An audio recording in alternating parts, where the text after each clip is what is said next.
అబ్బో ఇక్కడ కేజీ చీరలు కొంటే అర కేజీ చీరలు ఫ్రీ అంట. మంగళ్య షాపింగ్ మాల్ కేజీల్లో సేల్, టన్నుల్లో ఆనందం. నమస్కారం, వెల్కమ్ టు ఐ డ్రీమ్. ధర్మ మార్గం విత్ విజిత కార్యక్రమానికి స్వాగతం.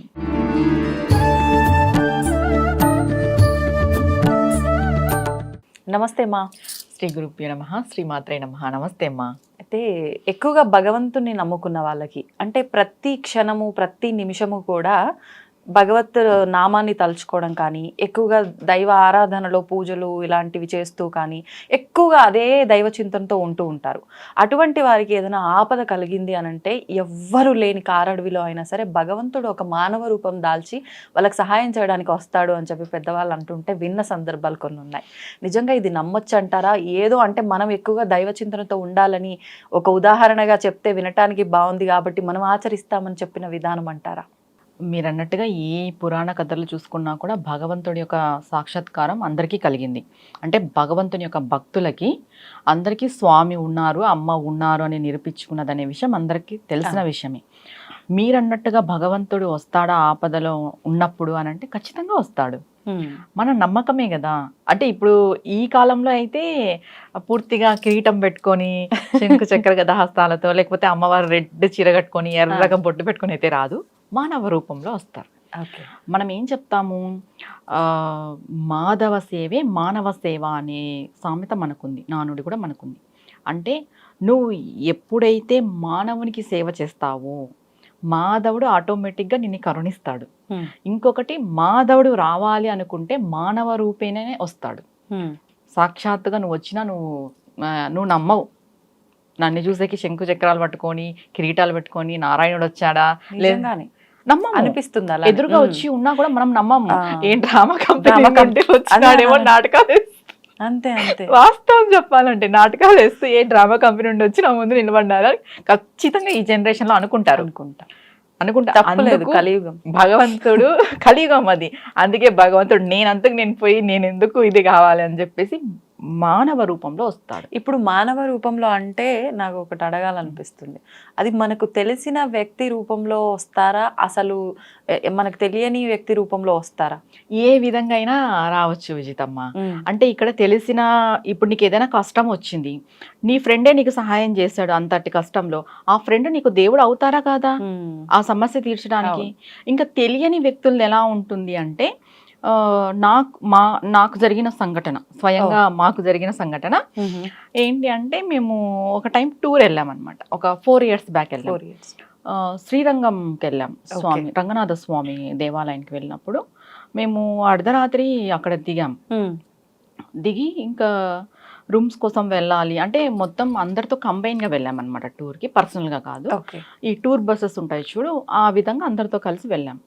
వెళ్ళినప్పుడు ఇంకా రూమ్స్ కోసం సెర్చ్ చేస్తున్నాం. మేము దిగినప్పుడే నైట్ 12:30 అయింది. అసలు మేము ఇంకా ఫస్ట్ టైం వెళ్ళడము, మాకు అసలు ఏం తెలీదు చెప్పాలంటే. సరే ముందర ఎవరైనా అడుగుతూ వెళ్దాము, రూమ్స్ ఉన్నాయేమో అని కాస్త ముందుకు వచ్చేస్తే ఇంకా చిమ్మ చీకటి, స్ట్రీట్ లైట్స్ కూడా లేవు. ఆటోలు అయితే ఉన్నాయి ఆ ప్రాంతంలో, కానీ డ్రైవర్స్ లేరు. ఆటోలు ఖాళీగా, ఆటోలు ఒక్కటే నిలబడుకొని ఉన్నాయి. ఎవరైనా అడుగుదామంటే సరే ఇంక ఇట్లనే లోపలికి వెళ్దాము చూద్దాము. ఒక పెద్ద ఆర్చ్ ఉన్నింది, ఆర్చ్ దాటుకొని లోపలికి వెళ్ళాం. మొత్తం గుడి ప్రాంగణమే. అటు గుడి యొక్క ఇది వాల్ అంటే కాంపౌండ్ ఉంటుంది కదా, అది మాకు కనిపిస్తుంది. లోపల గుడి ఉంది, మేము గుడి బయట ఉన్నాం, మెయిన్ రోడ్లో, చిన్న రోడ్లో ఉన్నాము. చిమ్మ చీకటి, ఇంకా 1 అయింది టైం. మేము దిగినప్పుడే 12:30, అట్లా ముందుకు వెళ్ళి కొంచెం నడిచే లోపల 1 అయింది. 1 అయింది, నాలో టెన్షన్ మొదలైంది. ఎవ్వరు లేరు అస్సలు, ఈవెన్ కుక్క కూడా లేదు. వాళ్ళంతా చోట్రీ తీసుకున్నారు. మేము రూమ్ కోసం సపరేట్ గా రూమ్ తీసుకోవాలి, ఇంకా చోట్రీలో ఉండలేమని చెప్పేసి రూమ్ కోసం అని మేము వెళ్ళాం. ఆల్మోస్ట్ అందరు అక్కడ కంబైన్ గా ఒక హాల్ అట్లా తీసుకుంటారు. ఇంకా మేము అలా ఉండలేము అని చెప్పి సపరేట్ గా, ఎక్కడిపైనా సపరేట్ గానే తీసుకున్నాం. ఇంకా ఆ ఊర్లో కూడా అలా సపరేట్ గా రూమ్ తీసుకుందాం అని చెప్పి వెళ్ళేసరికి ఎవ్వరూ లేరు. కొంచెం నాలో టెన్షన్ మొదలైంది. కొత్త ప్లేస్, అస్సలు ఎవ్వరు లేరు, చిమ్మ చీకటి. ఇంకా నేను అన్నాను మా వారితో, అసలు ఎవ్వరు లేరు, వెనక్కి వెళ్ళిపోదాం, చోట్రీకి అక్కడికి వెళ్ళిపోదామా అని అంటే, ఉండు చూద్దాము, కొంచెం ముందుకు వెళ్దాము అని చెప్పి నేను వెనక ముందు చూసుకుంటూ వెళ్తున్నాను. అస్సలు చిమ్మ చీకటి. సడన్గా ఒక 20 minutes మేము నడిచాము. 20 minutes అంటే అక్కడికి 1:20, 1:30 అయి ఉంటుంది టైం. నేను టక్కని వెనక్కు తిరిగి చూశాను. ఒక కుక్క, ఒక ఆయన సడన్గా కనిపించారు. మేం వచ్చిన రూట్ లో ఎవ్వరు లేరనే విషయం మాకు తెలుసు. అప్పటికే మీరు భయంతో ముందుకి వెనక్కి చూస్తూ వెళ్తున్నాం. వెళ్తున్నారు, ఎవ్వరు కనపడలేదు. సడన్ గా వెనక్కి తిరిగేసరికి ఒక ఆయన ఒక కుక్క వచ్చారు. ఆయన అప్పుడు ఆయన చూసిన తర్వాత నాకు ఇంకా టెన్షన్ అయింది. అంటే ఎవరో కొత్త ప్లేస్, ఇప్పుడు జరుగుతున్నవి అన్ని మనం చూస్తున్నాం కదా 5 ఏళ్ళగా ఏమేమి జరుగుతున్నాయి అనేది.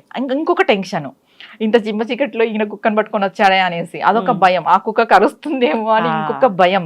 ఎంత భయం అంటే నిజంగా, అంటే కొన్ని ప్రాంతాలకు వెళ్ళినప్పుడు అంటే అరణ్య గోచారం అంటాం చూడు, అలాంటి పరిస్థితి అది చెప్పాలంటే. ఇంకా అప్పుడు ఆయన వచ్చారు మా దగ్గరికి. ఇంకా వస్తే మా వారిని చూసి తల ఊపాడు అనమాట. మాకు లాంగ్వేజ్ రాదు. మా వారు చెప్పారు ఇట్లా రూమ్ కావాలి అనేసి. ఆయన ఏం మాట్లాడలేదు, నేను ఇప్పిస్తాను అన్నట్టుగా సైగ చేస్తారు. లాంగ్వేజ్ ప్రాబ్లం కాబట్టి ఆయన ఒక మాట కూడా మాట్లాడలేదు. జస్ట్ నేను ఇప్పిస్తానని ఆయన మా ముందు కుక్కను ఆయన వెళ్ళి మా ముందు. మెయిన్ ఇక్కడ ఏంటంటే శ్రీరంగంలో అన్ని రూమ్స్ ఇల్లు లాగానే ఉంటాయి. ఏది అది స్టేయింగ్ ప్లేస్ అంటే ఏది లాడ్జో ఏది రూమ్ అనే విషయం కూడా మనకు తెలీదు. ఇల్లులో అనేలా ఇల్లు లాగానే ఉంటాయి అన్ని అక్కడ. అది మెయిన్ మనకు కన్ఫ్యూజ్. ఆయన వచ్చేసి ఫస్ట్ పోయి 2 ఇల్లు డోర్ తట్టినాడు. కానీ మేము అనుకున్నాం ఇల్లులు అవే అని.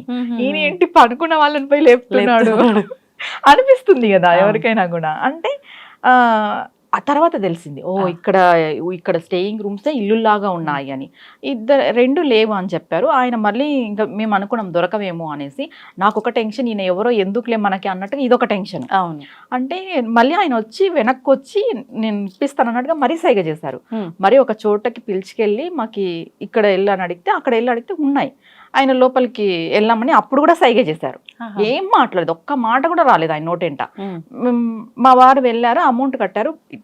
జస్ట్ స్టెప్స్ దిగి ఆయనకి ఏమైనా అమౌంట్ ఇద్దాం, ఈ టైంలో వచ్చి హెల్ప్ చేస్తారు కదా అని చెప్పి వెనక్కి వెళ్ళి మేము చూస్తే కుక్క లేదు, ఆయన లేరు, ఇద్దరు లేరు. అప్పుడు మేము ఫిక్స్, ఇంకా వచ్చింది సాక్షాత్తు రంగనాథ స్వామి మాకు ఈ టైంలో హెల్ప్ చేయడానికి. అంటే నా మనస్సులో అమ్మని తలుచుకుంటున్నాను, ఏంటమ్మా ఇంత చీకట్లో ఇట్లా పెట్టేశావు, ఇది ఎటైలలో కూడా తెలీదు ఏం పరిస్థితి అని. అంటే కొంచెం లైటింగ్స్ అవి ఇవి ఉంటే వేరు, ఇబ్బంది అనిపించదు. అదేదో మేము పోయిన రోజు స్ట్రీట్ లైట్లు కూడా లేవు అక్కడ. మరి ఇప్పుడు ఎలా ఉందో తెలియదు కానీ అలా ఉండింది పరిస్థితి. ఇంకా బయటికి వెళ్ళి చూసేసరికి ఆయన లేకపోయేసరికి ఇద్దరు మొగరు చూసుకున్నాము. వచ్చింది ఇంకా సాక్షాత్తు రంగనాథ స్వామి వచ్చారు మాకు ఈ టైంలో హెల్ప్ చేయడానికి అని. మీరు అడిగారు కదా, ఈ ఆధ్యాత్మిక మార్గంలో ఉన్నప్పుడు భగవంతుని నమ్ముకుని ఉన్నప్పుడు భగవంతుడు వస్తాడా అంటే మానవ రూపంలో ఖచ్చితంగా వస్తాడు. అది వచ్చారన్న విషయం మనకు కూడా తెలుస్తుంది. ఇప్పుడు నేను చెప్పిన సంఘటనే ఒక ఎక్స్పీరియన్స్. ఇలాంటివి చాలా ఉన్నాయి. భగవంతుడు మానవ రూపంగా వచ్చి మాకు సహాయం చేసిండేటివి. తర్వాత వచ్చింది ఒక దైవం శక్తి అనే విషయం కూడా మేము అవగతం చేసుకున్న సిచ్యువేషన్స్ చాలా ఉన్నాయి. కానీ తలుచుకోగానే ప్రత్యక్షం అవడానికి ఇదేమి ద్వాపర యుగం త్రేతాయుగం కాదు, కలియుగము. ఈ యుగంలో పాపాలు ఎక్కువగా ఉన్నాయి, ఇలాంటి నేల మీదకి భగవంతుడు రాడు అని కూడా కొన్ని సందర్భాల్లో చెప్తారు. మరి దీన్ని ఎలా అర్థం చేసుకోవాలంటారు? సరే, ఇలాంటి నేలపైకి భగవంతుడు రాడు అనుకునే మీ ప్రశ్నకు, ఈ కలియుగంలోనే కదా ఆది శంకరాచార్యులు నడియాడిండేది, ఈ కలియుగంలోనే కదా పరమాచార్య కూడా నడియాడిండేది. సాక్షాత్తు జగత్తుకి గురువు ఆదిశంకరులు, సాక్షాత్తు పరమేశ్వరుడు యొక్క స్వరూపం ఆదిశంకరులు. ఆయన మానవ రూపంలో నడిచారు ఈ భూమి పైన. మళ్ళీ ఇప్పుడు రారా భగవంతుడు భూమిపైకి? వస్తారు కదా. శ్రీరాముడు మానవ రూపంలో వచ్చినారు, జగద్గురువులు మానవ రూపంలో కలియుగంలో కూడా వచ్చారు. అలాంటప్పుడు ఎందుకు రారు? మన నమ్మకం అమ్మ, ఏదైనా మన నమ్మకం. అంటే నీ పరిస్థితి ఎటూ తోచని పరిస్థితిలో నువ్వు ఉన్నప్పుడు నువ్వు ఆధ్యాత్మిక మార్గంలో ఉండి ఏదో ఒక దైవత ఆరాధన నువ్వు చేస్తుంటావు. అమ్మవారు కావచ్చు, శివుడు కావచ్చు, విష్ణువు కావచ్చు, ఎవరైనా సరే చేస్తూ ఉన్నప్పుడు నీ నమ్మకం ఏంటి? నువ్వు ఆ రోజు ఆ ఆపదలో ఉన్నావు, నువ్వు టెన్షన్లో ఉన్నావు, నీకు ఏమీ తోచని స్థితిలో ఉన్నావు అంటే ఖచ్చితంగా నీకు భగవంతుడు స్వయంగా వస్తాడు మానవ రూపంలో. వచ్చి నీ యొక్క ఆపదని తీసేస్తాడు, నీ యొక్క టెన్షన్ని కూడా తీసేస్తాడు. ఇది నాకు జరిగిన సంఘటన స్వయంగా. ఇలాంటి నాకే కాదు ఎవరికైనా జరుగుతుంది. భగవంతుని నమ్ముకుని ఆయన పాదాలను పట్టుకుని నమ్మకంగా జీవితం గడిపే వాళ్ళకి ఆయన ఉన్నాడు, ఆవిడ ఉంది, అమ్మ ఉంది, అయ్య ఉంది అని ఖచ్చితంగా వాళ్ళు ప్రతి క్షణం నిరూపణ చేసుకుంటూనే ఉంటారు. కొంతమంది ఉంటారు అంటే నాకు భగవంతుడు ఉన్నాడని నమ్మకం ఉంది, కానీ అదే పనిగా నేను పూజలు పునస్కారాలు వ్రతాలు ఉపవాసాలు నేను ఏమి చేయను, ఇక్కడ భగవంతుడు ఉన్నాడని నమ్ముతున్నాను, ఆ నమ్మకం అలా గట్టిగా ఉంటది అని అంటూ ఉంటారు. అలాంటి వాళ్ళకు కూడా కనిపిస్తాడా? అంటే పూజలు ఇవి చేసి ఏదో అప్పుడు వరకు మాత్రమే బాగా దేవుడి మీద భక్తి కురిపించేసి తర్వాత నార్మల్గా ఉండే వాళ్ళకి కూడా కనిపిస్తాడా? మీరు అన్నట్టుగా పూజలు చెయ్యను కానీ నాకు భగవంతుడు ఉన్నాడని నమ్మకం ఉంది అన్నారు చూడు, వాళ్ళకి నిజంగా కనిపిస్తాడు భగవంతుడు. ఎలా చెప్తారమ్మా అయితే పూజలు చేసే వాళ్ళంతా ఇదా అనంటే, ఒకటమ్మా నువ్వు గంట సేపు డైలీ పూజ చేస్తావు, పూజ అయిపోయిన వెంటనే పక్కింట్లో ఏం చేస్తున్నారు, పొరగింట్లో ఏం చేస్తున్నారు, ఆవిడేం చేస్తుంది, అతనేం చేస్తున్నాడు, నువ్వు ఆవిడ పైన ఒక 4 చివాట్లు, ఇతని పైన ఒక 4 చివాట్లు, పక్కన వాళ్ళని విమర్శ చేయడము, నువ్వు అలా ఉన్నావు, నువ్వు ఇలా ఉన్నావు, నువ్వు పూజ రూమ్లో నుండి బయటకు వస్తేనే గోలగోల చేసి ఇంటిల్లి పాదితో అందరితో గొడవ పడుతూ అరుస్తూ ఉంటే భగవంతుడు వస్తారా? నువ్వు అంత పూజ చేసి కూడా ప్రయోజనం లేదు కదా చెప్పాలంటే. ఇప్పుడు ఏ పూజ చెయ్యము, నాకు భగవంతుడు ఉన్నాడని నమ్మకం ఉంది, నా పని నేను చేసుకుంటూ వెళ్తాను. అలా అని భగవంతుడు ఉన్నాడు, నా ప్రయత్నం నేను చెయ్యను, నాకు భగవంతుడు ఉన్నాడని నమ్మకం ఉంది, ఆయనే నాకు అన్ని కాళ్ళ దగ్గర తెచ్చిపెట్టాలంటే కుదరదు. మానవ ప్రయత్నం అనేది ఉండాలి, భగవంతుని పైన నమ్మకము ఉండాలి. ఇంకొకటి, భగవంతుని పైన నమ్మకము ఉంటూ మనం సాధన అనేది చేస్తూ ఉండాలి. ఇప్పుడు సాధన చేయలేని వాళ్ళకి నమ్మకం ఉంటుంది, వాళ్ళకి కూడా భగవంతుడు ఖచ్చితంగా కరుణిస్తాడు. ఇప్పుడు మేము గంటలు పూజలు చేస్తాము, మా మనస్తత్వం బాగలేదంటే కుదరదు.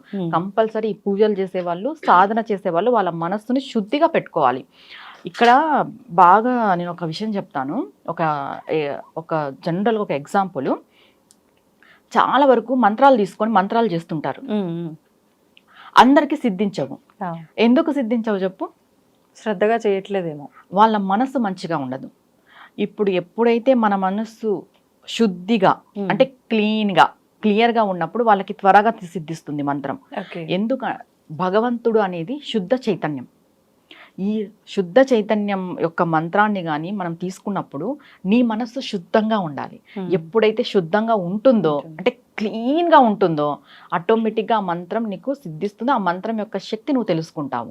ఇక్కడ దీన్ని బట్టి ఏం అర్థమవుతుంది? నువ్వు గంటలు పూజ చేసి గంటలు సాధన చేసినా నీ మనస్సు బాగలేనప్పుడు నీకు భగవంతుడి యొక్క సాక్షాత్కారం కలుగుతుందని నమ్మకం లేదు. ఏదైనా పూర్వజన్మ సుకృతం ఉంటే తప్ప. నువ్వు ఏ పూజ చెయ్యవు కానీ నీకు నమ్మకం ఉంది భగవంతుడు ఉన్నాడు అని, నీ పని ఏదో నువ్వు చేసుకుంటున్నావు, నువ్వు పక్క వాళ్ళకి హాని చేయవు, నువ్వు ధర్మంగా ఉన్నావు, నువ్వు పక్క వాళ్ళకి ఇంకా సహాయం చేస్తున్నావు, నీకు భగవంతుడు ఉన్నాడని నమ్మకము ఉంది, నువ్వు పూజలు చేయకపోయినా కూడా నీకు ఖచ్చితంగా భగవంతుడి యొక్క సాక్షాత్కారం కలుగుతుంది. ఇక్కడ ఏంటంటే మనం ఏం చెప్తాము, మంచి చేయకపోయినా పర్వాలేదు, చెడు చేయకూడదు అని చెప్తాం. ఇప్పుడు నువ్వు పూజలు చేస్తాను, పునస్కారాలు చేస్తాను, దీంతో పాటు చెడు కూడా చేస్తాను అంటే భగవంతుడు ఎట్లా సాక్షాత్కరిస్తాడు? నువ్వు ఏ పని చెయ్యవు, నీకు నమ్మకం ఉంది దేవుడు ఉన్నాడని, మరీ మంచిది. అట్లాంటి వాళ్ళకి ఇంకా త్వరగా కనిపిస్తాడు. అంటే కనిపిస్తాడు అంటే నేను అన్నట్టుగా శంకు చక్రాలు పట్టుకునే కాదు, మానవ రూపంలో వాళ్ళకి ఏదైనా సమస్య వచ్చింది అంటే ధర్మంగా బతికే వాళ్ళకి, భగవంతుడు ఉన్నాడని నమ్మకంతో ఉండే వాళ్ళకి ఖచ్చితంగా భగవంతుడి యొక్క సాక్షాత్కారం మానవ రూపంలో జరుగుతుంది. నాలాగా ఎంతో మంది సాధకులు ఉపాసకులు ఎక్స్పీరియన్స్ చేస్తారు, చేసి ఉంటారు కూడా. ఇదేం అంటే అందరికీ జరగదు, కొందరికి జరుగుతుంది అని ఎందుకు చెప్తారు అని అంటే వాళ్ళ యొక్క నమ్మకం. ఇప్పుడు ఆ రోజు నేను అర్ధరాత్రిలో ఉన్నాను, నేను అమ్మవారిని నమ్ముకున్నాను, నేను అమ్మవారిని అనుకున్నాను, ఏంటమ్మా ఇది పరిస్థితి, నాకు టెన్షన్ అయితే చాలా ఉంది. ఆ రోజు నేను చాలా టెన్షన్ పడ్డాను. ఆ నైట్లో నేను టెన్షన్ పడుతున్నా, ఏంటమ్మా అనేసరికి అమ్మవారు ఏం చేశారు, ఒక అతన్ని పంపించారు. అక్కడ నేనున్న ప్రాంతం ఏది, రంగనాథ స్వామి దేవాలయం. నేనేమనుకున్నాను, అమ్మవారు రంగనాథ స్వామినే పంపించింది స్వయంగా మానవ రూపంలో అనుకుంటున్నాను. అంతే కదా. ఆ టైంలో మాకు వచ్చి ఆయన ఎవరో కూడా తెలీదు, మాకు వచ్చి ఇల్లు తట్టినాడు ఆయన, మాకు రూమ్ ఇప్పించాలని. 2-3 ఇల్లులు తట్టిన తర్వాత లాస్ట్ మాకు కన్ఫర్మ్ అయింది. ఆయనకేం అవసరం, అడిగితేనే సహాయం చేసే మనుషులు అది మనుషులు సహాయం చేయరు, భగవంతుడు ఖచ్చితంగా సహాయం చేస్తాడు.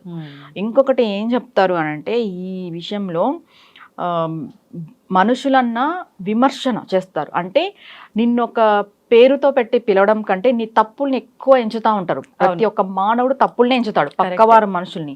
భగవంతుడు అలా కాదు, నిన్ను పేరుతో పెట్టి పిలుస్తాడు. నువ్వు ఎన్ని తప్పులు చేసినా తన తప్పుల్ని చూడు, నీలో ఒక జీవుని చూస్తాడు, నిన్ను చూస్తాడు.